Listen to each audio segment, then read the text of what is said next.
In brightest day, in blackest night, all other podcasts tremble in fright. Losers cower before the power. Orange is lust and blues you can trust. Indigos feel and white ones heal. Yellow scare and green ones dare. That sapphire love and black hands glove will rock your foundation without hesitation. Chad and Mark face evil's might. Respect their power, for they'll make you see the light.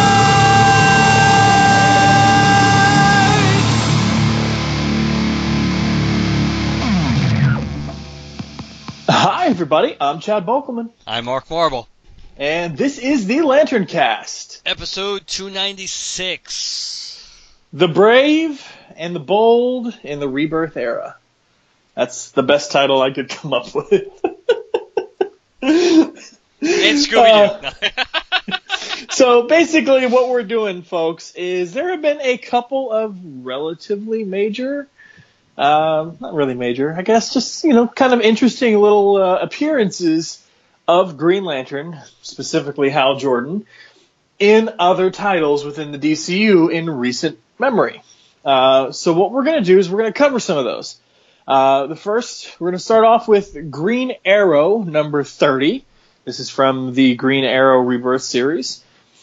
Then we're going to jump into The Flash, and those numbers, Mark, are? 23 and 24, I think. Let's see. I believe so. Yep. And then we are going to close out with Scooby-Doo Team Up number 25. If you're asking, wow, 2 Rebirth era books and a Scooby-Doo Team Up Kids book? What's going on? I like Scooby-Doo Team Up. That's what's going on. It's a really freaking good book. So what I'm going to do is we're going to take, I'll take 30, Mark will take the Flash books, and then I'll wrap up with Scooby-Doo Team Up. You ready to dive into this? As ready as I'm ever going to be.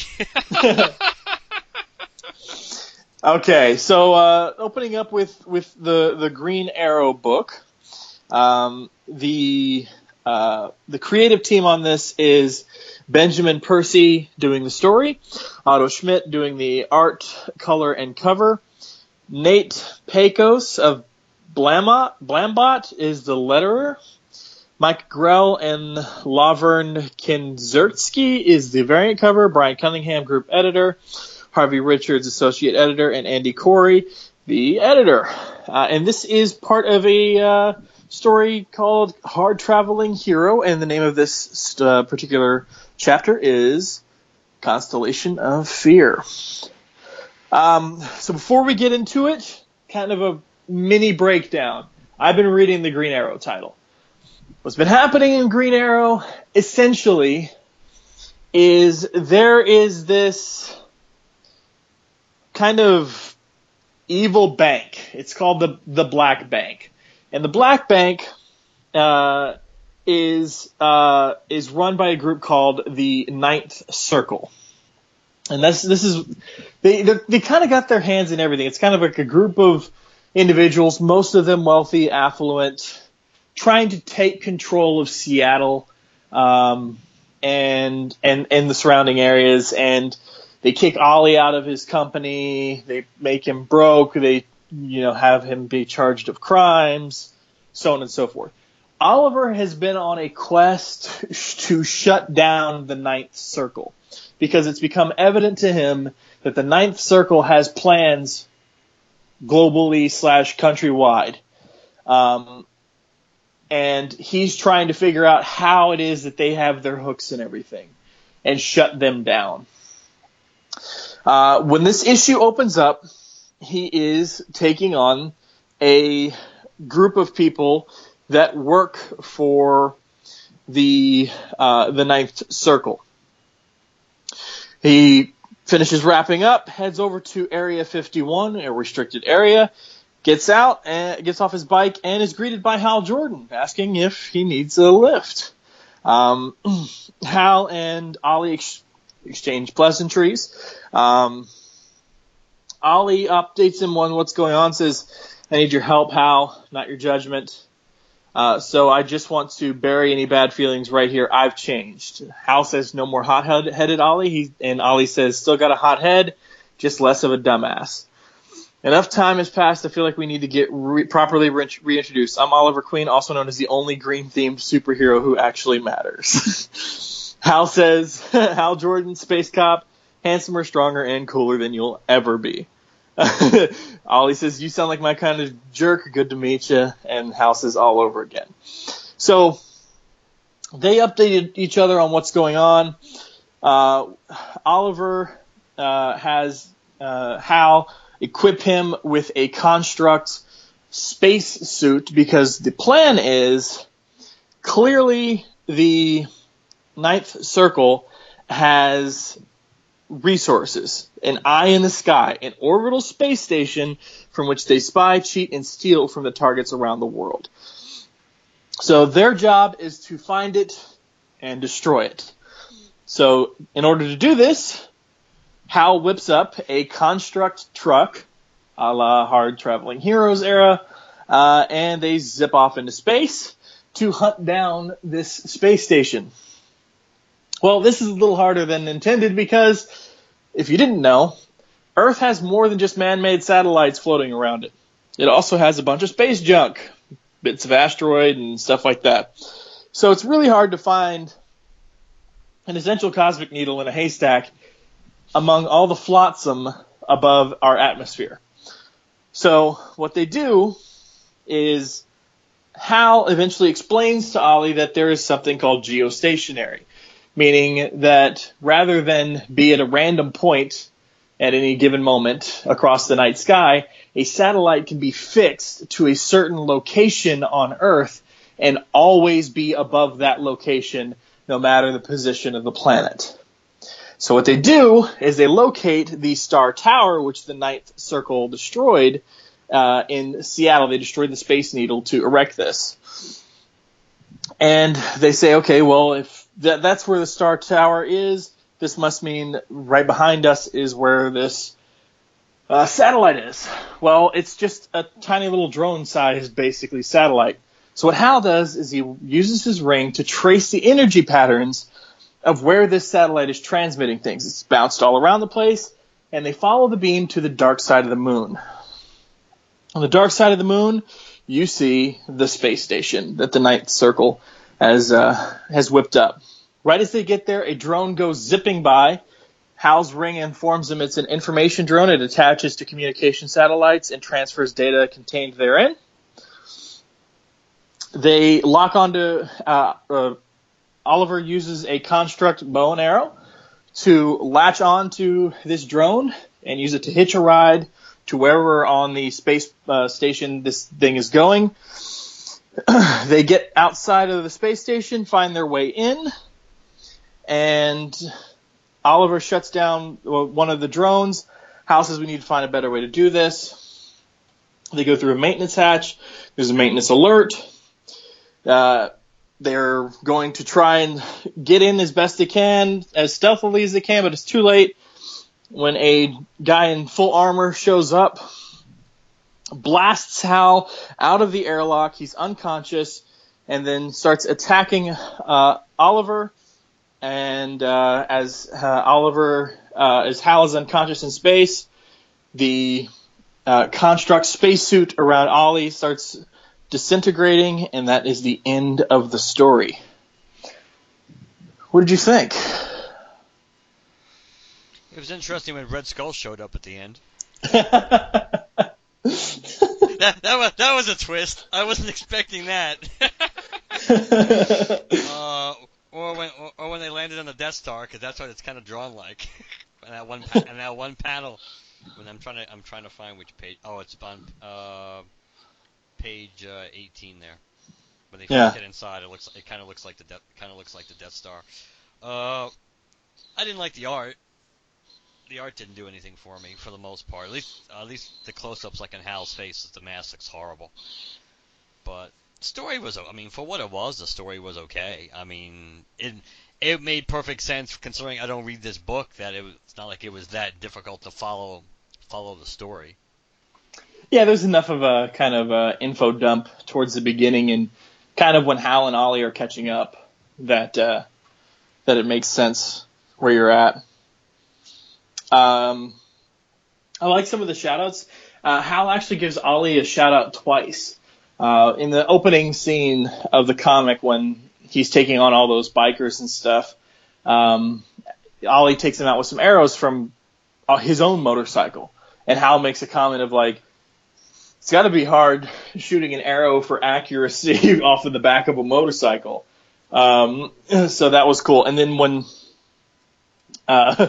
Ollie uses his construct bow and arrow / real bow and arrow, it's just enveloped in construct energy to hitchhike on the back of his drone. Hal says, "Do you have any idea how hard it is to accurately shoot a physical projectile in space?" So I do like those shout-outs. I thought that was kind of cool. And I do like their banter. Yeah, I like a lot of the banter. Yeah, the banter works. Yeah. I kind of chuckled because I was like, Ollie, when Hal's explaining what geosynchronous or geostationary orbit is, Ollie goes, "You're saying a satellite in space and the stations on Earth remain fixed?"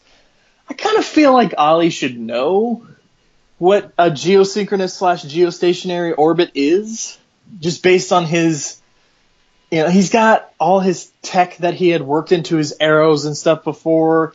He's got not now, but he had a multi-billion-dollar company. Like, I feel like that should have been something that Ollie just kind of generally knew. Like, I'm a normal everyday person, and I know that.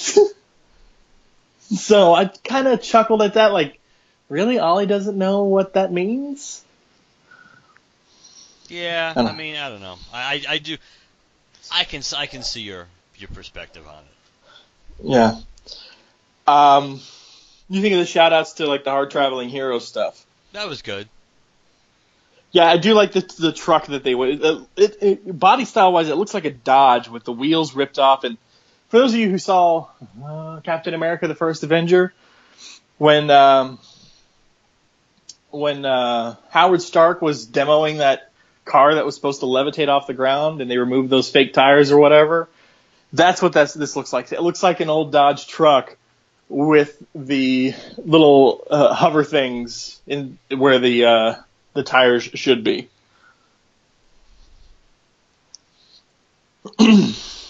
So, anything else about this story before I tell people where it went from here?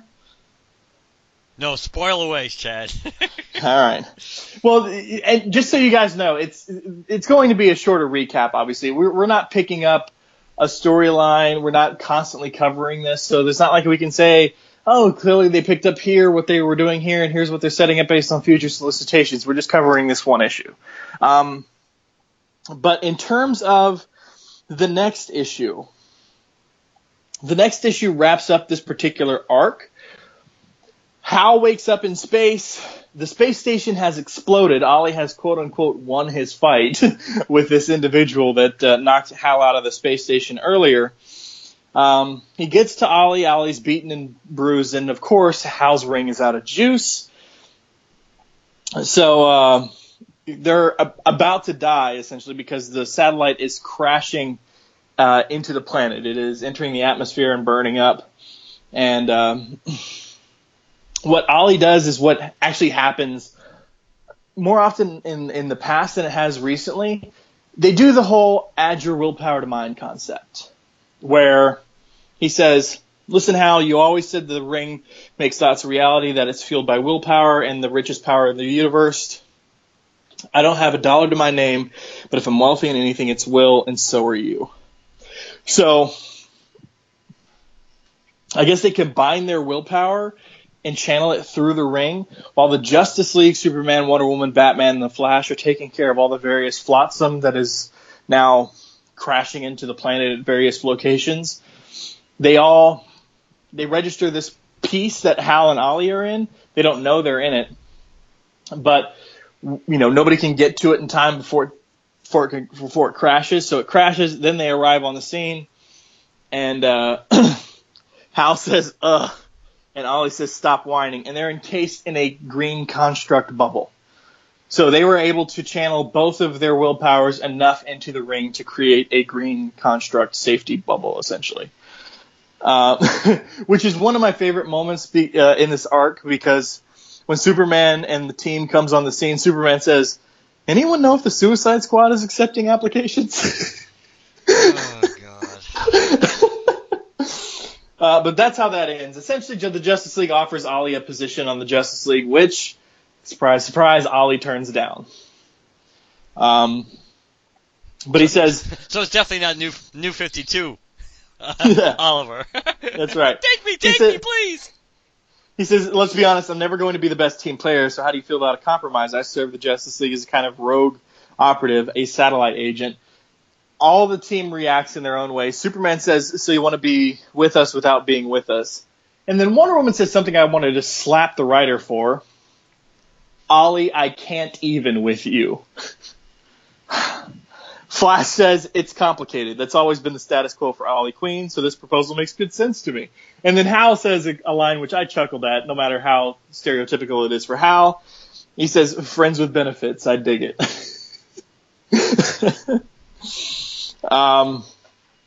And he says, "Hey, let's do this again sometime." And the only reason I'm recapping this particular piece is because they do have a small interaction.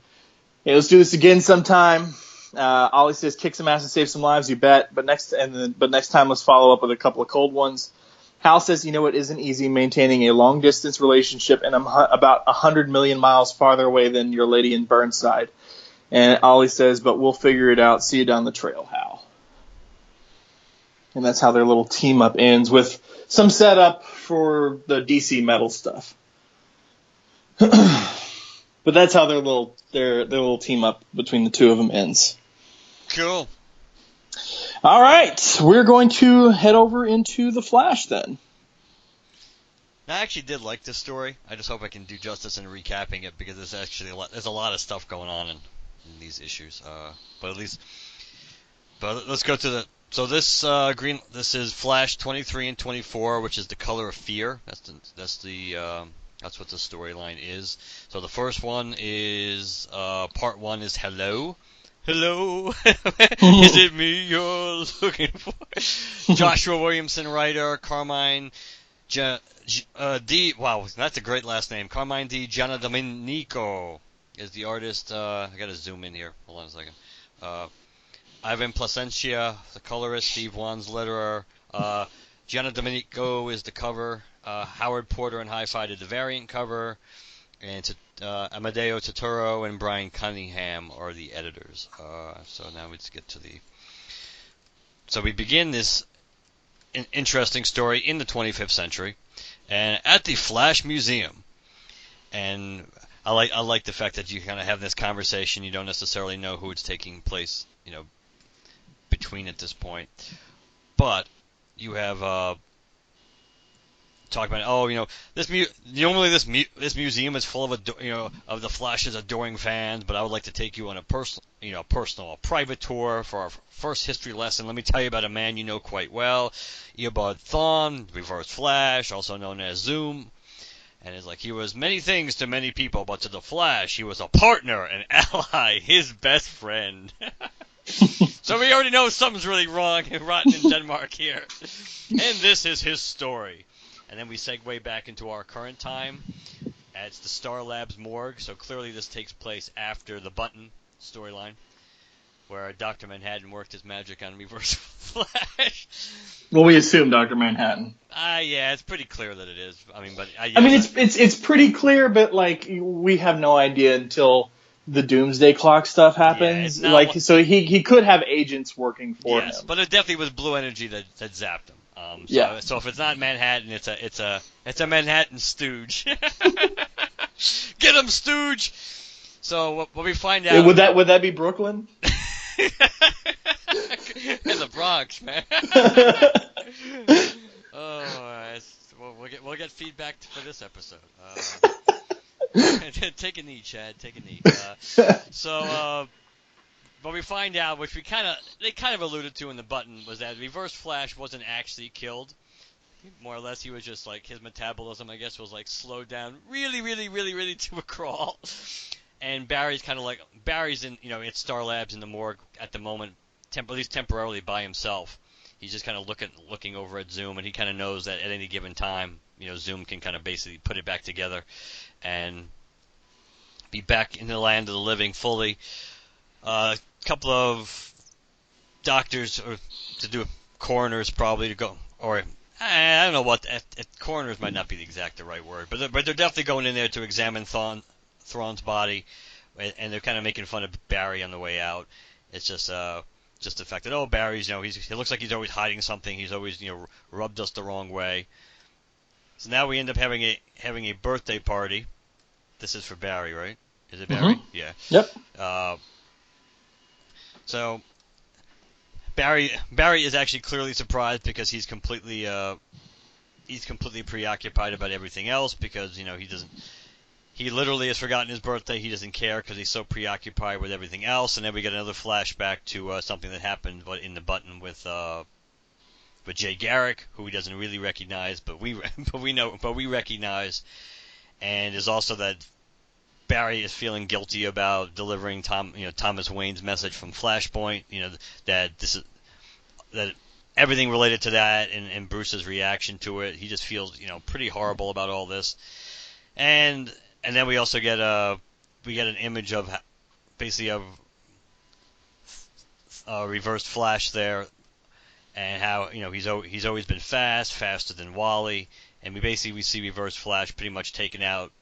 Is it Iris? It's Iris and Wally. Is that what it's supposed to represent? That's Iris, and then this is the quote unquote New 52 Wally West. Yes, the New 52 Wally West. And who's the other guy? Who's the big guy?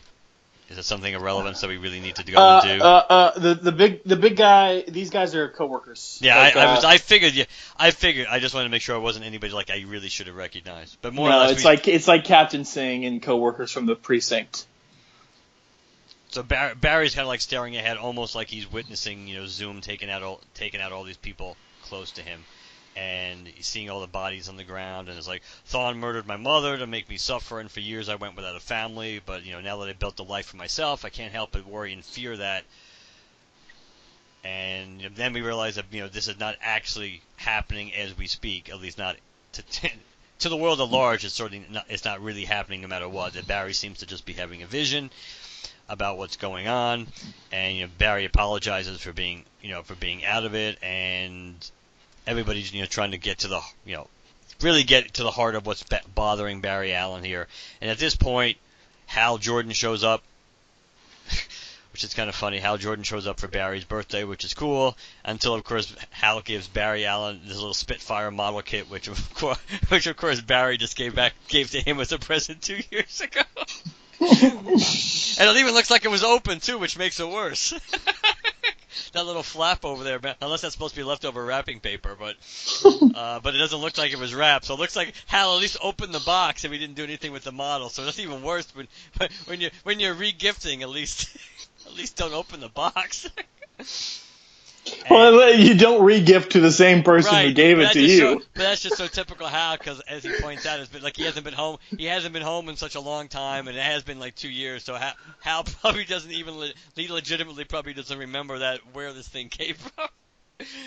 And it's like, and Hal kind of feels a little embarrassed about that. Barry's kind of like, don't worry about it. I'm just happy to see you, buddy. It's like, are you going to introduce me to your lady? And he's like, Hal, this is Iris West.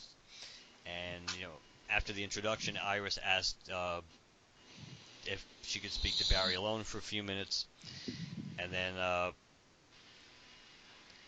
just a little banter here about, we're all here for you, but, like, where are you? And, again, Barry just kind of says, I've had a lot on my mind.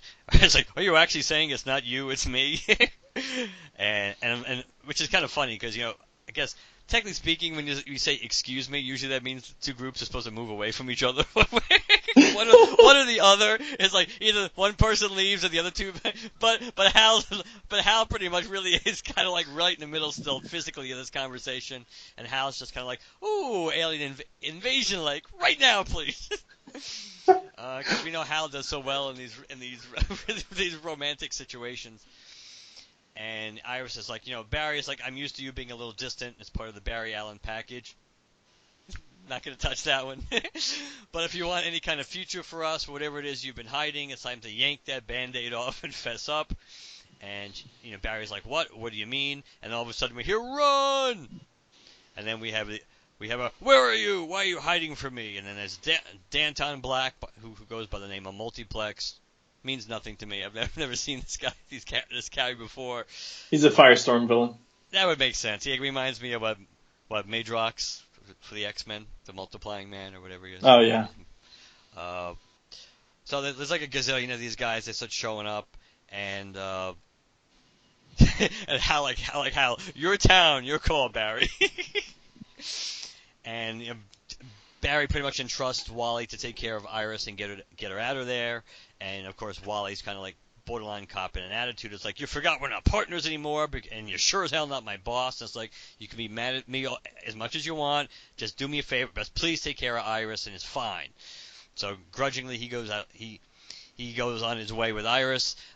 Hal's telling Barry, "Hey, over here, no one will see us change." Just in case they didn't hear, Hal, tell that to the world. Over here, no one will see us.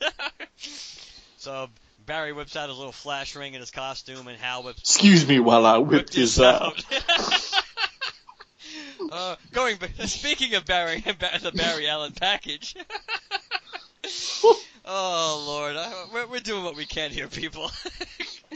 Gotta have fun where you can. That's right, and so even though this story is relatively fun considering, so Hal and Barry pretty much transform into the Flash and Green Lantern. And no, they didn't switch roles. So now at this point,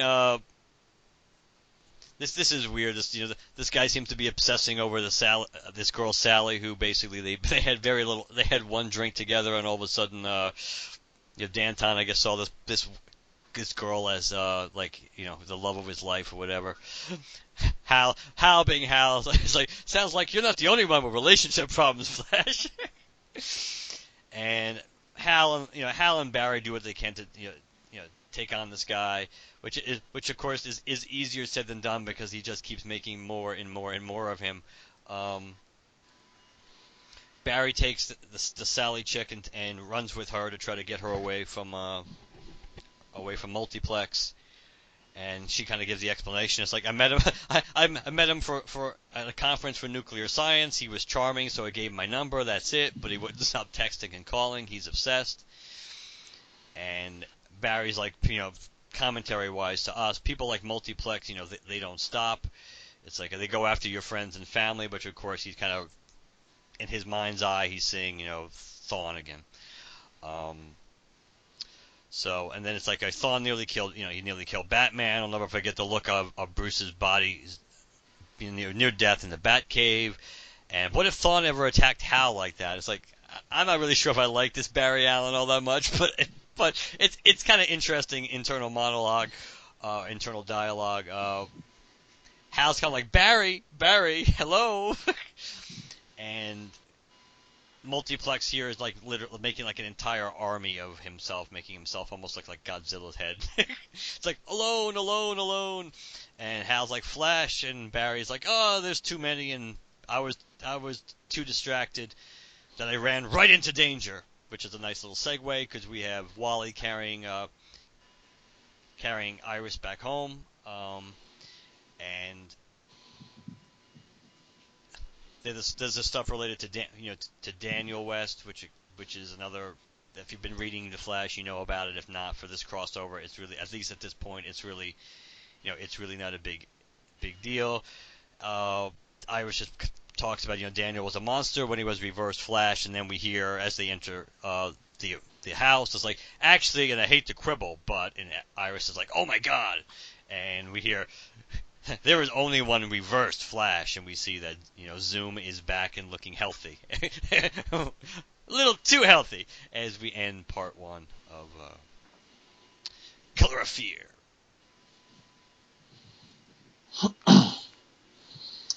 I mean, it's cool. Yeah. I know there's a lot of subtext or a lot of like story arc going into 30, but I feel like there's a lot more baggage to deal with going into this than there is going into Green Arrow 30.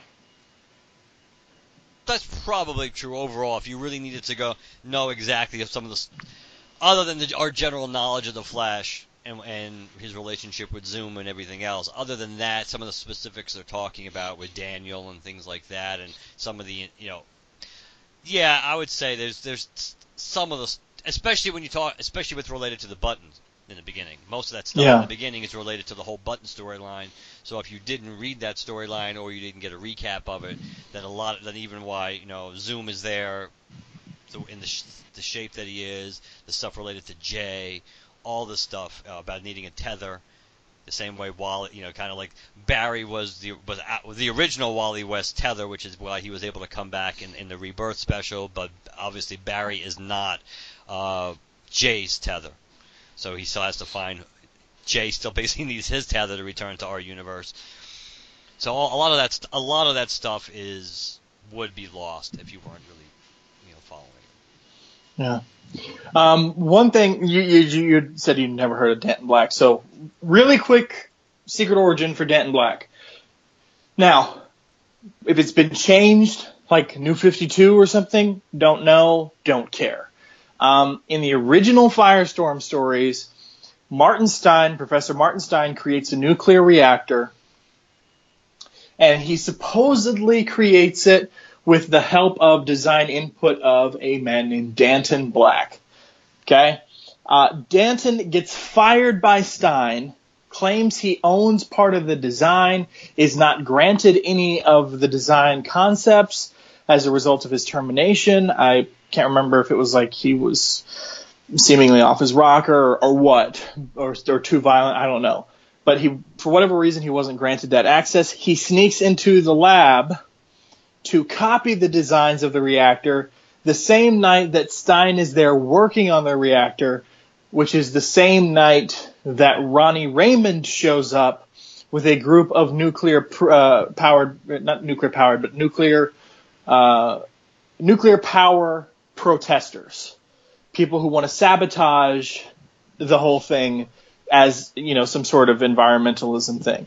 Ronnie's led astray. He's doing this because he thinks that this girl he likes is into it or whatever. So the night Ronnie and Professor Steiner merge to become Firestorm is the same night Danton Black is there becoming Multiplex.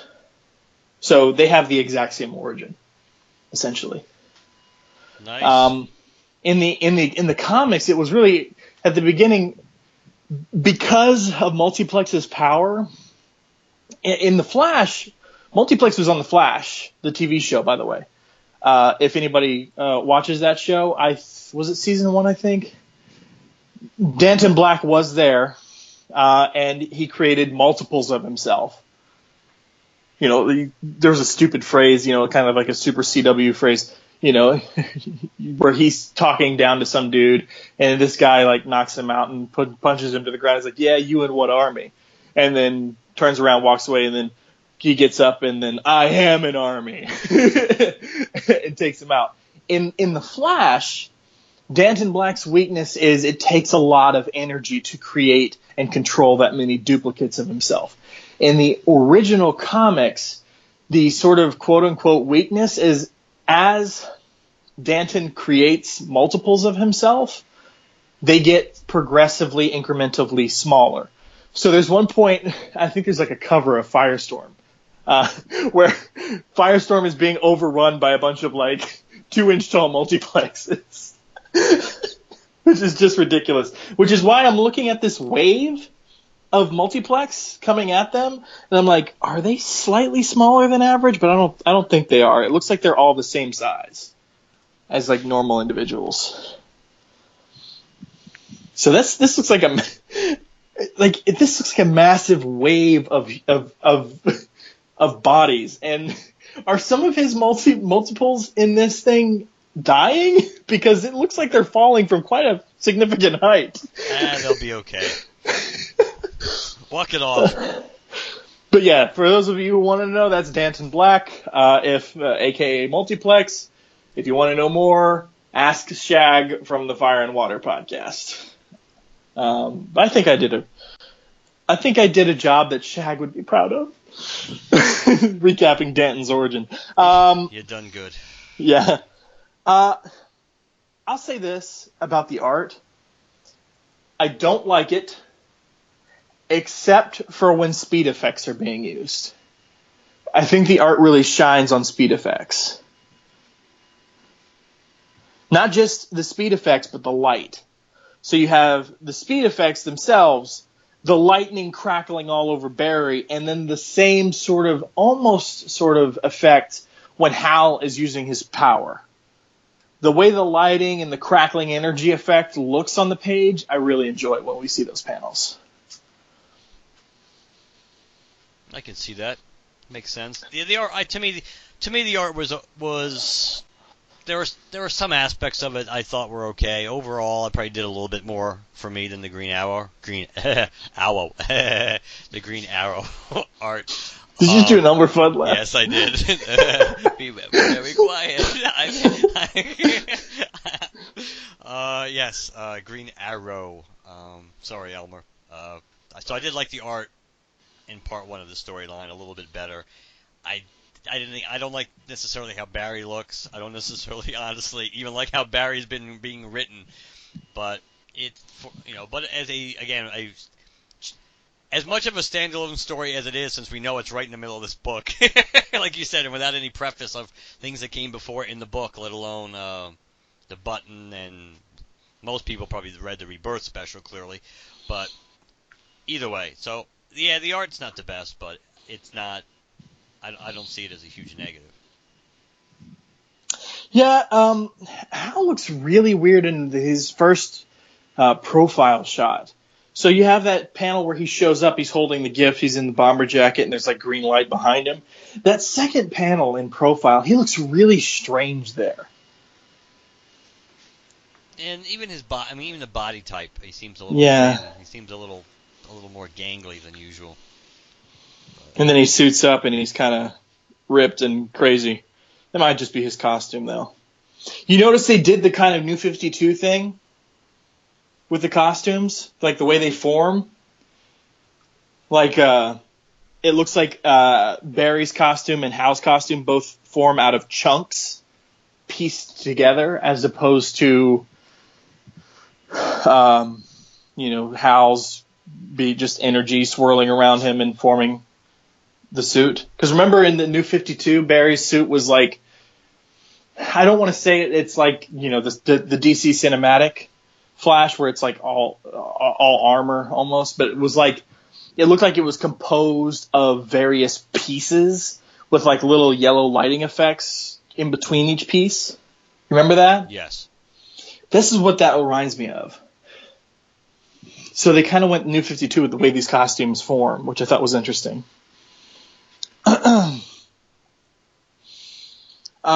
Anything else about this issue before you move on to the next? No, I think it was. I enjoyed it. I thought it was pretty good overall. Yeah, definitely. Iris kind of looks like really old in some of the way she's drawn in some of these panels. Yeah, I suppose it's better than that one. Which do we prefer, young Iris or older Iris? I remember that was a big debate a while back, right? With how young Iris looked in the series, like during the New 52. That is true. She looks relatively age appropriate, I guess, when you get a close up. But like when she's standing in the doorway talking to Wally about New 52 Wally about Daniel, she just looks like you figure she's like 50. Kind of like something we've seen Carol Ferris look bad like this too. Grandma Carol Ferris. All right, Color of Fear Part 2. Yeah, let me get back to where I was here. I think. Oh, I know what I was trying to get to the title pick, to the creative team, and then I went backwards one more, and I was completely lost for a second. Yeah, the variant cover for 24, by the way, it's cool looking, but it's really odd. It's basically a bank robbery heist. In when the atypical scene when someone's moving super fast and everything around them is in standstill. That's what's happening here, and it has zero to do with the inside. Yeah, At least like on some of the Green Lantern titles, where the variants we're getting have something to do with the story or feature the character, in just some sort of a cool pose. This is like an actual, seemingly high tech bank robbery scene. Yeah, I don't like that cover at all. The regular cover is pretty cool. Yeah, lots of kinetic energy on that one. And it's kind of like old school, the way they have they have the main part. Well, the story that we should be caring about is the Hal Flash part. So it's like guest starring Green Lantern, then underneath, with the little lightning bolt, like plus Kid Flash versus Reverse Flash. It's kind of like old school stuff. So that's kind of. Which doesn't look like it's going too well for Wally there. Which kind of is foreshadowing too. So let's do the creative team in the sucker real quick. They need to have some guys with easier names, I think. You need more Bob Smiths on this book, I think. At least Joshua Williamson's still the writer. Jenna Domenico there is still the artist, along with Pop Mahan, Ivan Placencia and Hi-Fi are the colorist, Napolitano the letterer, Gianna D'Amico is again with the cover, Howard Porter and Hi-Fi with the variant, Turturro and Cunningham remain the editors. So let me go back here to where I was. So now this issue begins just like the last one began in the 25th century. It's like, it always bothers me when people call it a power, because it is so much more than that. The way the Flash uses the Speed Force to be a hero, shows us that it's a blessing. The Speed Force is more than a power. It is hope made real. But with all the blessings in the universe, there has to be a cost. A burden to that blessing is an opposite, a negative. So we see two little vials, pretty much, of seemingly pure Flash energy, which is yellow, and corrupted black, Flash-like energy in another dark vial. A reverse, basically. So, hinting at it again, who we're dealing with, as our subtext, or other alternate villain in the storyline. So now we cut back to Barry and Hal fighting multiplex. I like Hal here. This doesn't really feel like 2 against 1. and Barry astutely points out we need to find the real guy, the one making all these copies. Meanwhile, multiplex is kind of like, it's like, am I the original? It's like, I don't even know. I'm not even sure anymore. It's like, I can generate so many copies of myself as I want, and it's like, but at the end of the day, what do you do if the one person you can't stand to be with is yourself? The Flash has some, again, he's got some internal monologue here about related to the stuff in the last issue about Iris. None of that is really overly relevant to recap, going into details.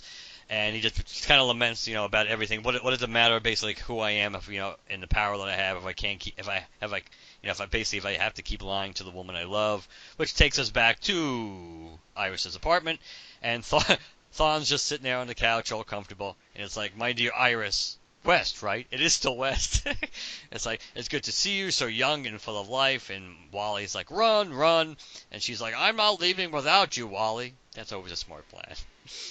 And Reverse Flash, Zoom, Thawne, whatever else you want to call him here. It's like, in my time, I was an expert in all things Flash, but for one reason or another, that has changed. It's like, I've raced nearly all of the Flash's proteges. He says as Wally tries to shoot some energy at him. And it's like, but you, young Wallace West, are new. A clear example that the Flash's history was altered while I was recovering. I have many questions about what else has been rebooted, and was hoping you'd help me fill in some of the blanks. Since the 3 of us have been hurt by the same man, our lives forever affected by his choices. It's like, how hard it is to find someone who can empathize with what he's done to us? It would mean so much to me if you'd share in my pain. And Wally's like, if you're looking for some pain, how about Kid Flash kicks your butt? And it's like, there he is. Tell me something. It's like, what kind of Kid Flash are you? Now we have nice little split panels here, cutting back and forth between Hal and Barry taking on Multiplex, and Kid Flash pretty much getting his ass kicked by Reverse Flash. Flash he's thinking to himself, if I'm going to find the real Multiplex, like, I need to treat his copies like evidence in my crime lab and find a pattern. But unlike at the lab, I need to look faster. It's like, when you live life the way that I do, the world slows to a crawl, and only those with access to the Speed Force know what it's like. And as he's saying this, of course, Wally West is continually, getting the living crap kicked out of him as Barry continues to examine, one Multiplex after another. Hal's kind of being there, more or less being a distraction and trying to hold the fort. Wally fighting Zoom says, you want to see something that the Flash taught me? And it's like he throws a punch, which of course Zoom catches, and it's like, I wanted you to catch my fist so our chargers would conflict and there's an explosion. And that temporarily stuns Zoom. Meanwhile, finally Barry's able to zero in on the correct Multiplex, since all the copies are heading towards a fight with Hal except for one. His focus is somewhere else. So at that time, Flash attacks him, and he points out kind of what Chad had pointed out. Multiplex's powers were the result of nuclear fusion, and it's that energy that keeps him connected to his copies. Meanwhile, and I like this, when Wally West is on the ground, Zoom's going over there, and he's kind of like stepping on him and kicking him, and is like, "Hell, you're not even the real Wally West." How bad is that? You're getting your ass kicked, and it's not even you. Barry sends a shock at the Speed Force into Multiplex, and he hopes that's the only way to beat him and isolate him. At that moment, pretty much as he does that, all the Multiplex eyed kind of disappear. And Hal's like, Multiplex should hope Iron Heights doesn't throw him in solitary confinement. That would make me go Joker level crazy, Hal says. And Barry's like, right. And then we hear, time for an experiment, and it's Zoom, and Wally's really getting pounded here. And it's like, at this very moment, the Speed Force is working to heal your injuries, but the bones and tendons in your knee rebuild at such an inhuman rate, much too quickly to heal properly. It's like, what would happen if I were to break it again? So, like, he basically keeps breaking Wally's bones, and he's just doing a number on Wally here. At this point, Iris, tries to intervene and hit Zoom, and Zoom kind of says, I'm surprised at you most of all. It's like, after everything your father and brother put you through, how could you let a man like the Flash into your home? And she's like, what are you talking about? And he's like, what? Excuse me? He's like, you don't know? Now that is an interesting twist. Now we have some conversation between Hal and Barry, which actually kind of slows down the tone of the story in this book at this point. True, but it's a really good conversation. It is good conversation. I like the way Hal kind of like sets up a little construct bar. So it's like, Hal's being the bartender. Tell me the problems of your life, kid. and Hal's like, I didn't even know you and Iris were dating. And it's like, well, I haven't seen you since Darkseid. And it's like, okay, tell me what's up with you and Iris. And it's like, I haven't told her I'm the Flash. And it's like, hey, you've never been good at keeping secrets. So dating a woman whose job has the word investigative, it wasn't the smartest move. And Barry's like, I know, but she'll worry if she'd be in danger, and it's like if any of my enemies, the Flash's enemies, ever found out about her, and I like Danton here is like, can someone ride in the back with me, please? And it's like, welcome to the black hole, Multiplex, as they about to take him away, and Barry's like, just like Thawne did to my mother. He's living in fear that something's going to happen to anybody close to him. And Hal's like, Barry, it's like, I've seen you race into a horde of parademons with a smile on your face. I've never seen you this afraid before. What are you not saying? It's like, what if I told Iris the truth and she leaves? And Hal's kind of like, I've had my fair share of experience with giving into fear and what it can do to you. And it's like, it's simple. If you love her, just tell her. Be fearless. And, you know, and Barry's kind of like, well, when was the last time you had to deal with any kind of love life or secret identity? It's like, do you have an address on Earth anymore? And Hal's like, I have a P.O. box. Which probably isn't even paid for, so he probably doesn't even have a P.O. box. and Hal's like, you know, even before you made your space your full-time gig, you never had a meaningful, it's like, hey, you got me. It's like, I'm no relationship expert, but, you know, but listen, I know this. Some people are the life is too short types, and others believe life is long. Which are you? And Barry kind of cracks a smile. It's like, it's just when my parents were my age, they were already married, you know, and it's like, and you know, it's like, what's the deal? What's the deal? A nice little Sinestro and Zoom line. It's like, what's the deal with the bad guys always wearing yellow anyway? And it's like, it's the color of fear, Barry. And he's like, don't be a stranger. And it's like, just look to the stars if you need me. I guess St. Walker's going to show up too then. Life can be short or long, Barry kind of thinks. And it's like, when I was a kid, my father gave me a watch. There was an inscription that read that every second is a gift. And I think after the last few months, I lost sight of that, and Hal reminded me it's time that I do the right thing. So Barry kind of like, he deflashes, puts his uniform back in his ring. He goes to Iris's house, and with the intention of telling Iris the truth. And he says, Iris, you know, he walks in and he sees Wally all over the place. Though you have to give credit, Wally does seem like he might actually be healing properly, because he looks like his body's in the right position at this point. It looks like it, but Right. Thawne said earlier that his healing was happening too quickly for the bones to set properly. Right, and then Wally points out, you know, the Speed Force are trying to heal me, but something's wrong. Yeah. and Barry's being super compassionate, like, where's Iris? I don't have time for your problems now, Wally. What's that? And with his one open eye, he's like pointing, Thawne left. It's like, you, a message. It's like, what? It's like, you know where I live is written on the wall. Barry reflashes, and it's like, I need to get Wally to Star Labs. You know, doctors still have some of that data from the Speed Force storm and can monitor his healing. Basically, I need to get him out of the picture so I can deal with what I need to deal with. Then I need to find Thawne, and if I understand his message correctly, it's not a matter of where, it's when. And we find that Thawne takes Iris to the 25th century, and he kind of points out, oh, come on, you know, we have such a rich history together. It's like, but if you don't remember, perhaps this will. He says, jog your memory, and he breaks that guy's neck, right? Twists it. No, he phases his hand through the guy's skull. Oh yeah, he does. First you're right. He phased it in, and then Iris reacts as like, oh my god, and she runs, and he's like, running, really? And she's like, where am I? And it's like, you and I shared a moment a long ago, a moment long ago.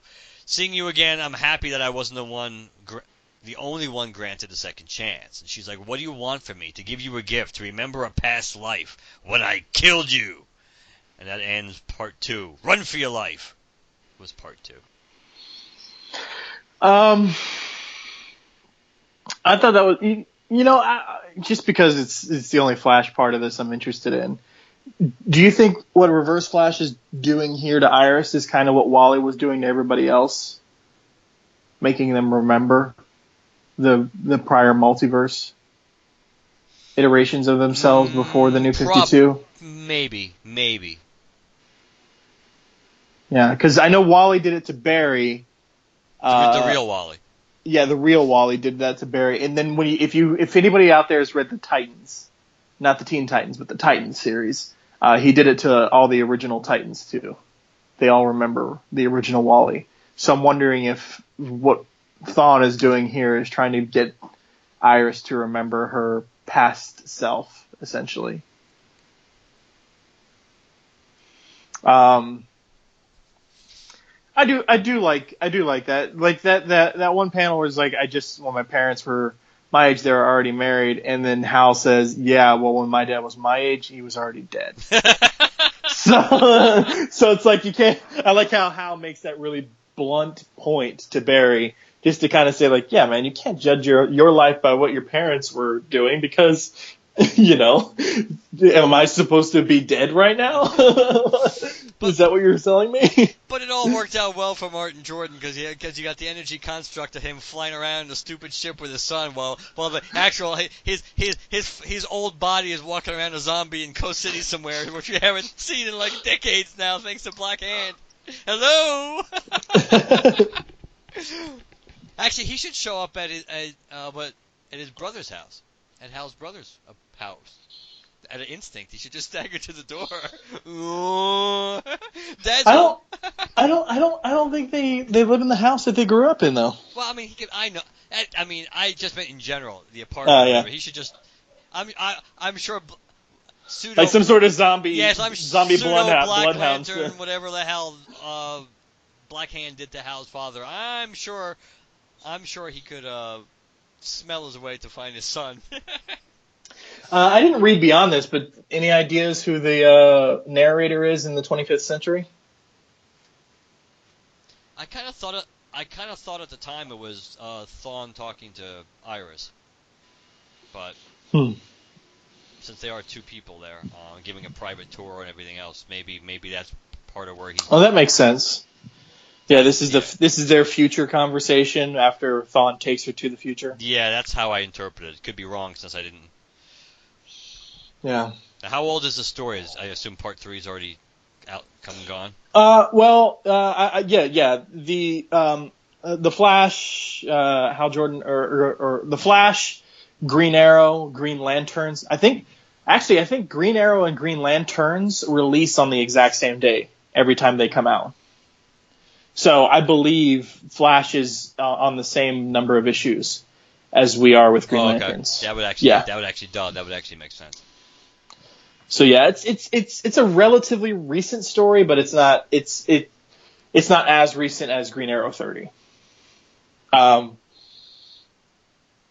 like how they beat Danton. There wasn't a lot of science to it other than Barry just kind of sending a Speed Force shock to his system. I was curious about the black hole thing, but not enough to look into it. I know that's something. I know I've heard of black hole in terms of like DC Comics and something that's happening right now, but I can't grasp that mental straw right now. So I don't. But that, it seems stupid because clearly they put it in the comic for a reason. So it seems dumb to say this, but I know that is a reference to something. I just can't grasp the straw of what that actually is.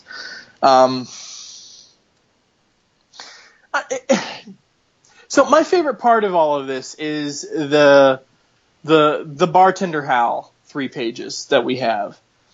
At the same time, this sequence bothers the hell out of me because it's so unimaginative in terms of why Barry won't tell Iris.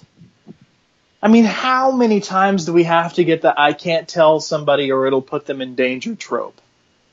And then they try to cover it up with a what if I told her and she left me? That thing? Yeah, which is essentially the same thing. Like they're making a damned if you do, damned if you don't argument here by using one of the two sides of that coin being one of the most nowadays played out reasons for keeping your secret. Like, I mean, it's almost like we can't think of another reason why superheroes would need a secret identity other than to keep their loved ones safe. Now, on the one hand, it seems to make the most sense, but at the same time, it's every superhero's reason for keeping a secret identity. Like, that can't logically, from like a storytelling point of view, be the real only reason any superhero we've ever had keeps a secret identity, can it? Yes.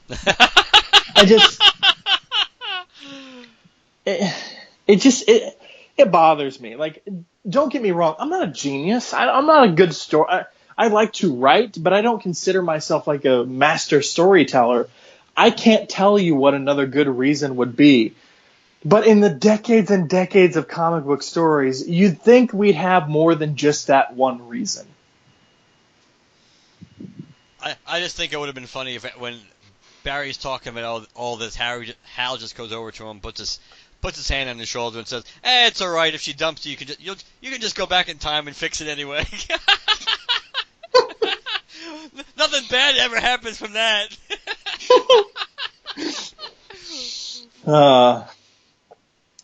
Yeah, I don't know. I don't want to discount it. I do like those panels because it's a really good moment between Hal and Barry because, like, this is something I see them doing. And I don't mean just, like, floating at a construct bar stool having this conversation. If the costumes in the construct were gone and they were at an actual bar, I see this being a real conversation these two would have. Because it kind of comes back down to the same thing I've said before.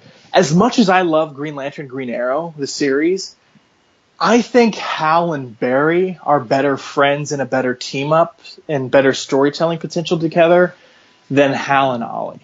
I agree. And I really think that this moment showcases this because this is a moment that I see the two of these guys having. Not that I don't see Ollie and Hal having it, but I don't think it would be quite as emotionally intense. Barry has no problem opening up to Hal, and Hal has no problem coming off of his cocky high horse and giving Barry some real advice.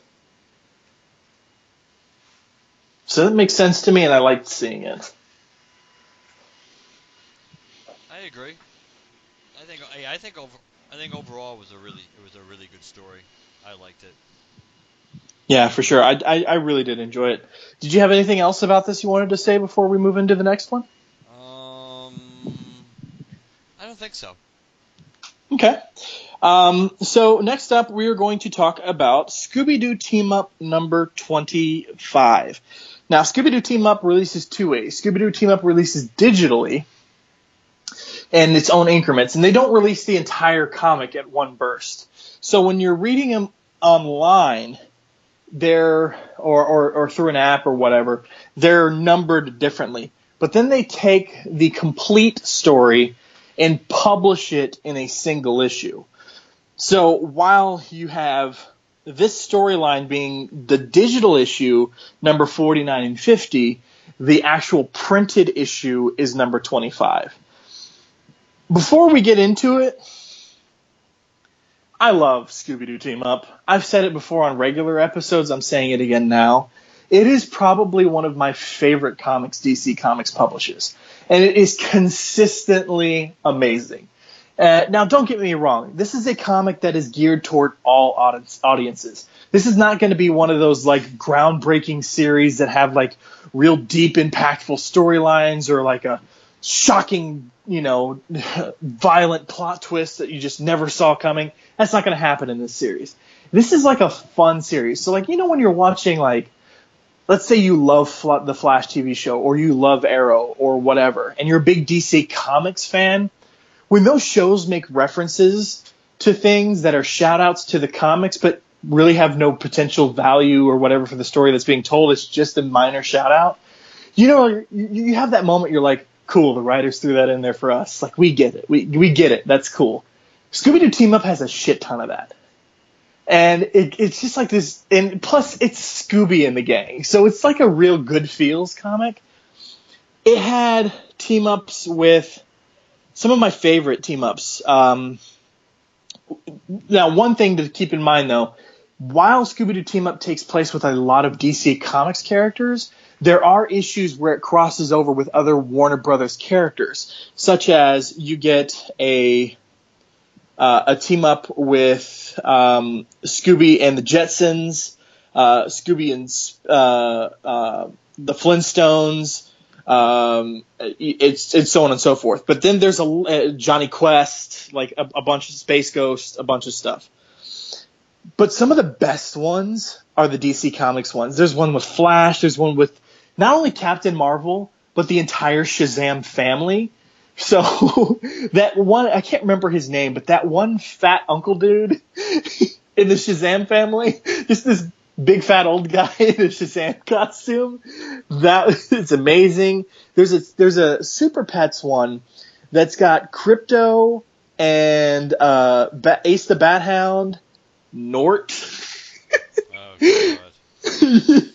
It's fantastic. My favorite one by far is issue number 13, which is a team up between Scooby and the gang and like the Phantom Stranger, Deadman, and the Spectre.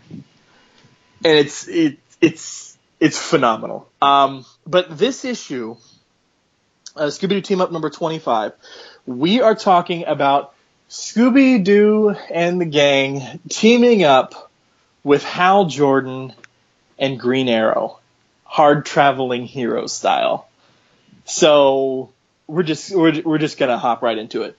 So Scooby-Doo Team Up number 25, Ghosts Are Not Healthy for Dogs and Other Living Things, was written by Shali Fish with art by Dario Brizuela, colorist Franco Risco, letterer Sadea Temofonte, cover artist Dario Brizuela and Franco Rizzeco, and editor Christy Quinn. We open up in a town called Karma Corners, and their population, we're all one. I did like that. The hippie stuff I could do without, but that was clever at least. So Scooby and the gang have arrived in Karma Corners to meet Mayor Good Vibes. Mayor Good Vibes is the mayor of a town, Karma Corners, and the town's goal, basically this is from the comic, 50 years ago, a bunch of us dropped out of the outside world's rat race and moved here where we could leave the squares and money grubbers behind. Now we live here surrounded by peace, coolness, and good vibrations. All we need is love and an occasional sandwich. They get some comments on their Mystery Machine van, and then they explain the reason they called Scooby and the gang to show up. Ever since we dropped out and made our parents all uptight, they kept hassling us to get involved with the outside world. They still do. So Daphne says, "I'm sorry to hear that, but I'm not sure what we can do about it. We aren't exactly relationship counselors." He says, "I know, but you dudes are ghost hunting detectives, and our parents aren't exactly alive anymore." And this is when these, 30s, 40s era parents of the hippie generation show up in ghost form. And they're like, Velma says, "You mean the ghosts of your parents are trying to drive you out of town with fear?" And Mayor Good Vibes says, "No, not fear, something worse. Guilt." So these ghosts have been terrorizing the town, not with fear, but by walking up to their children and saying, "When are you going to get a real job and a haircut? And about those clothes?" So it's, ghosts. So everybody skedaddles out of there. Cue Scooby-Doo running sound effects. Then Scooby and the gang get scooped up, quite literally, by a giant green shovel. And they say, "Hey, look, Green Lantern and Green Arrow." They explain what's going on to the team, but before they do, they're like, Velma says, "Jinkies, what are you two superheroes like you doing here, chasing a supervillain, defending against an alien invasion?" And Hal, in classic superhero pose, hands on his hips and chest buffed out, goes, "No, we're on a road trip to look for America." So, Green Arrow goes, "Green Lantern means we're looking for the true spirit of America, the beating heart of the American dream, yearning to shine through her tarnished exterior, despite the hideous moral cancer that's rotting our very souls." And Hal says under his breath, Don't get him started on the hideous moral cancer thing. This becomes a running gag, by the way. Yes, it does. They make introductions, tell everybody what's going on. The ghosts show up. Hal and Ollie say they'll protect the kids. Then the ghosts proceed to chide Green Lantern and Green Arrow. "Pointing weapons at your elders? Is that how your parents raised you? You should be ashamed of yourself. Back in my day, superheroes knew how to behave. Well, what do you have to say for yourselves? And then you kids running around chasing ghosts. When was the last time you called your parents?" And then back to the heroes. "Mr. Big Shot superheroes gallivanting around the country. What about visiting your parents?" And both of them are like, "Well, they're dead." And they're like, "You call that an excuse?" So then Hal and Ollie give up the fight against the ghosts to sit on the curb feeling sorry for themselves. He's like, Daphne tries to give him a talking to, and Hal's like, I can't use my ring. I have to focus my willpower, but all this guilt makes it hard to focus. And Ollie's like, I can't even bring myself to raise the bow. And Shaggy's like, I'm too bummed to even snack. So what Fred does is he gets the idea. He picks up Green Lantern's power battery. No idea where he got it from. It says, the responsibilities in your oath when you charge the power line. Remember Green Lantern? And Hal charges up with his oath. And they're suddenly re-energized. They capture the ghosts. They reveal the ghosts to be actually, surprise, surprise, the kids of the people in the town who are saying, because our parents have stayed away from they did this because their parents stayed away from the outside world for 50 years. We had to find a way to shake them up and get them back out into the world. Because ever since we grew up and moved away, staying away from the outside world means staying away from your children too. We just want our parents back. Daphne says, well, I guess I can't blame the kids for wanting their parents to come visit them. And Hal says it's true. Their parents can't avoid their responsibilities to the wider world forever. And Ollie's like, well, what about their right to live the way they want? What kind of world is it where kids dress up like ghosts to scare their own children? It's like some hideous moral cancer is rotting their very souls. Velma says, kids shouldn't have to dress up like ghosts to talk to their parents. The kids and the parents make up, and then all of a sudden, out of nowhere, everybody starts arguing with each other. So Shaggy and Scooby decide to grab a Scooby snack, and this is when the cover to Green Lantern, Green Arrow 76 pops up, an homage, and Green Arrow fires a bow and an arrow at the box of Scooby snacks, saying "Nevermore." The story continues while everybody is arguing with one another. They're going back and forth. The gang has no idea what's happening. The Scooby and Shaggy are getting chased down. Holly's saying, "You have failed the city." And Mayor Good Vibes decides to pipe in. Says, actually, Karma Corners is a municipal township. And Velma says, you and Green Lantern tried to help them too. Wouldn't that mean you also failed? And Ollie's like, that's true. Green Lantern, you have failed this city. And Hal's like, not again. Every time something goes wrong, we get stuck at a red light. You have failed this city. The newsstand's out of gum. You have failed this city. Yeesh, it's enough to make me miss the hideous moral cancer. And then they're busy fighting each other. They're trying to figure out what's going on. Daphne accuses one of the kids. He's like, we're trying to make people feel guilty, not angry. So they're like, all right, well, maybe it's one of their supervillains. And Daphne's like, Fred, who are Green Lantern's enemies? That's easy. Sinestro, Hector Hammond, Star Sapphire, Black Hand, Evil Star, the Tattooed Man. And Velma's like, okay, but none of those villains control emotion. Who are Green Arrow's bad guys? Velma's like, maybe Deathstroke? Fred goes, no, he's a Teen Titans villain. One of the kids go, Deadshot? Batman villain. Ra's al Ghul? Batman again. Shaggy goes, like, there has to be someone. And Green Arrow points his bow at him and goes, I fight tons of villains. Merlin the Archer, Count Vertigo, Clock King. And that's when, while fighting each other, they start going after the kids.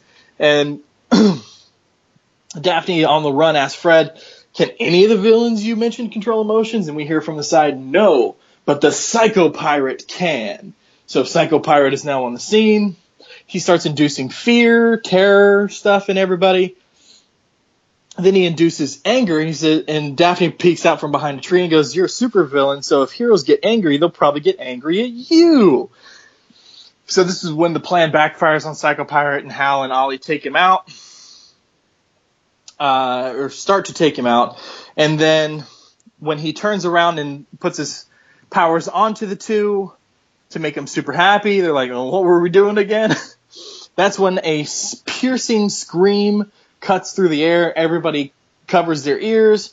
that gives them the opportunity they need to take care of Psycho Pirate. Well, what was that sound? Just the black canary and my patented supersonic canary cry. Sometimes it seems like I can't leave Green Lantern and Green Arrow alone for a minute without them getting into trouble. Everybody makes up. No problem. The Shaggy and Scooby, you got rid of our Scooby snacks, and Hal decides to give them Ollie's patented homemade jelly. The kids say, thanks, you guys. You taught us a lot and helped us find a lot of answers. Green Arrow says, don't be so sure. If there's one thing we've learned cruising around the country, it's that every answer just opens up more questions. It's like some kind of, and the group goes, hideous moral cancer. And Ollie says, actually, I was going to say paradox, but that works too. Daphne says, after all this, I think the Mystery Machine's next stop will be a trip home to see our families. Hal says, that goes for me too. I'll catch up with you later, Arrow. I haven't seen my brothers in a while. I think I'll go drop by for a visit. Ollie says, no sweat. This pretty bird and I could use some time together time too. Maybe we'll go see what my sidekick Speedy's up to. And they both take off. Scooby and Shaggy eat the chili, and it's hot as crap. And it's the end. What did you think? Keeping in mind it's an all-ages book, what did you think? It was cute. Yeah. It was enjoyable. Oh, for sure. I love the shout-outs. I mean, don't get me wrong. This particular issue was a little light on the shout-outs. Like that Phantom Stranger, Dead Man, Spectre issue. I mean, that was chock-a-block full of them. But I do love the whole villains thing where Fred just lists off a bunch of Green Lantern villains, and then they take a pot shot at the Green Arrow show or Arrow on the CW by going, no, that's a Batman villain. No, that's a Teen Titans villain. So I love that. So the Green Lantern, Green Arrow stuff. It seems like Shali Fish, the writer, was kind of zeroing in on a particular issue. Green Lantern, Green Arrow, number 76. It's technically Green Lantern 76, but because of the popularity of the series, people call it Green Lantern, Green Arrow, and then list off the number. That's the one with the popular cover. Hal is charging up his ring, and it's like, Ollie's shooting a bow at it and exploding the power battery, going no more or whatever.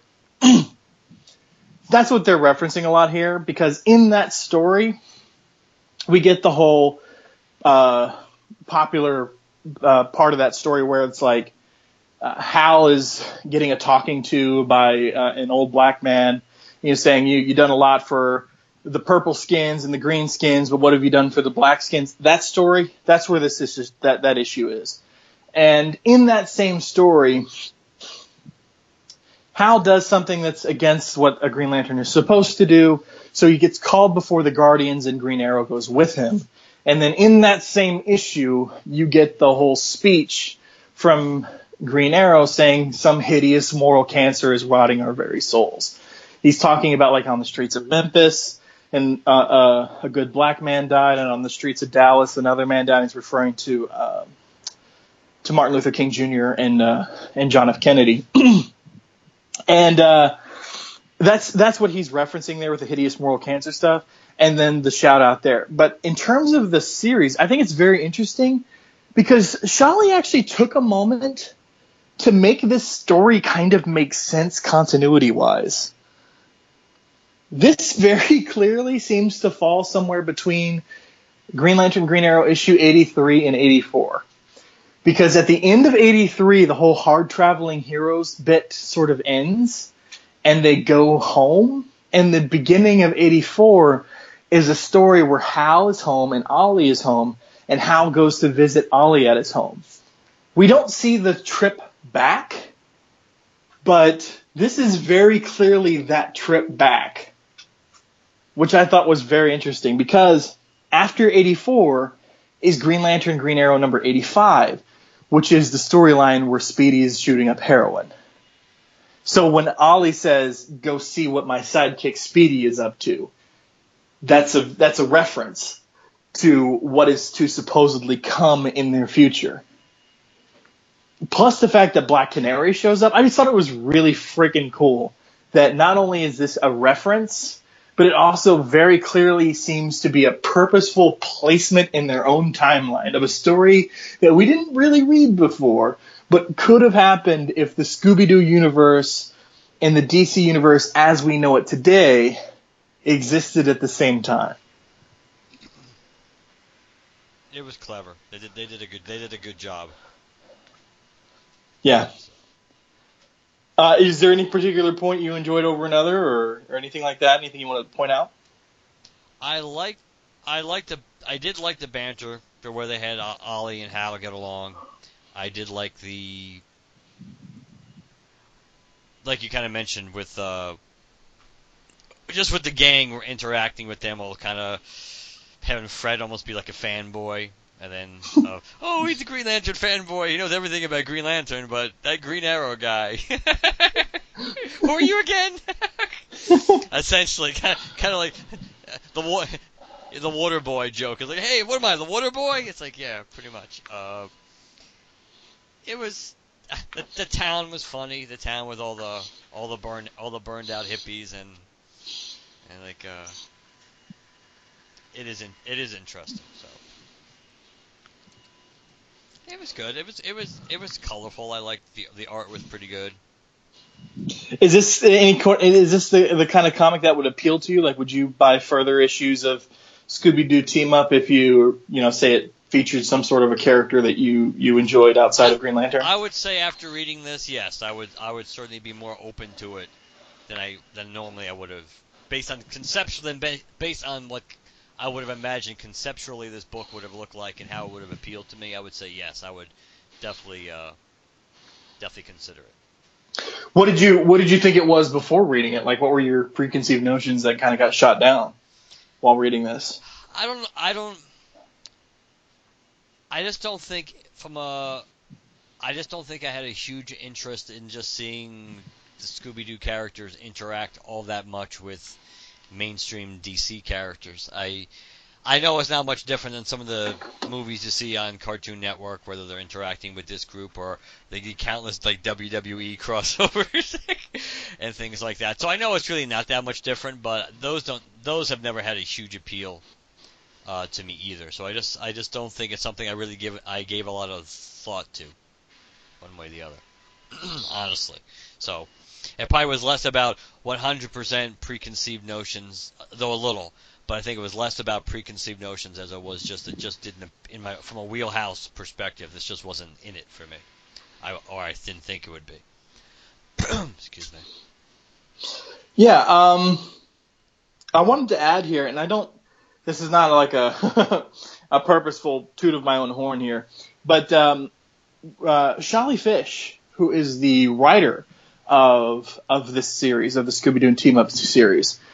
I actually interviewed Shally before for my Ragman blog because back when the Batman the Brave and the Bold was coming out, we're talking about the animated TV series, that super super campy sort of Batman that you got in that series. There was an accompanying comic, and Ragman actually appeared in issue 14. They had a whole Hanukkah story. It was like a Christmas special, but, a Hanukkah special featuring Ragman because he's a Jewish character. And because of that story, I got to interview Shally. And he is a huge DC Comics fan and, like, a big fan of, like, the joy in the DCU. And because at that time I interviewed him, Scooby-Doo Team Up 13 came out. I got a chance to talk with him about Scooby-Doo Team Up and particularly that issue because, I love Deadman and I love Phantom Stranger and so on and so forth. I got a chance to have a really good conversation with him. I'll post a link to that in the show notes if anybody's curious about that interview with Shally. Again, we won't post it on Facebook or clutter up the feed. I'm trying not to do a lot of crossover stuff there, like, use the LanternCast platform to promote the Ragman blog or use the Ragman stuff to promote the LanternCast. But very occasionally when it is relevant, I'll do that. But in this case, I did have a chance to talk with Shally. So if anybody's interested in that, I'll post that link in the description on our website only. So if you're interested, go find the post for this episode and click on that link, and you can read that interview if you like. But yeah, he's a huge DC Comics fan, and I didn't post it in the interview, but because the interview was through email, I got a chance to follow up with him about some of those questions, and some of the stuff that didn't make it into the interview were some of our general conversation.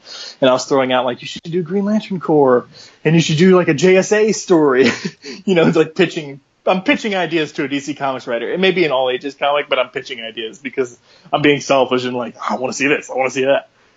He did mention having a fondness for the Green Lantern Green Arrow series. He didn't say anything about what would be coming down the line, but he did mention in that kind of non-published side of that interview, just kind of our casual back and forth conversation, that he does like the Green Lantern Green Arrow series. So I thought it was cool to see this on the shelf when it came out. Nice.